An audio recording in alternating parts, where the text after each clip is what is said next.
So ayan guys, andito tayo sa taniman ko ng strawberry. Magbibisita po tayo guys. Wow, ang dami na niyang bunga. Ayan siya oh.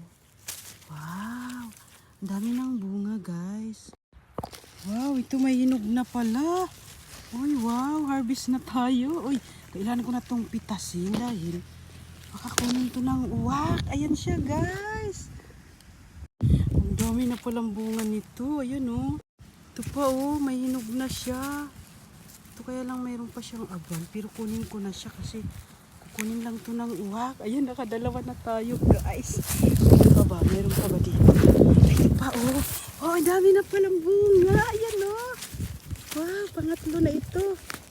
Oh, diba? Ang daming bunga. Hindi muna natin dito kasi wala tayong lagayan.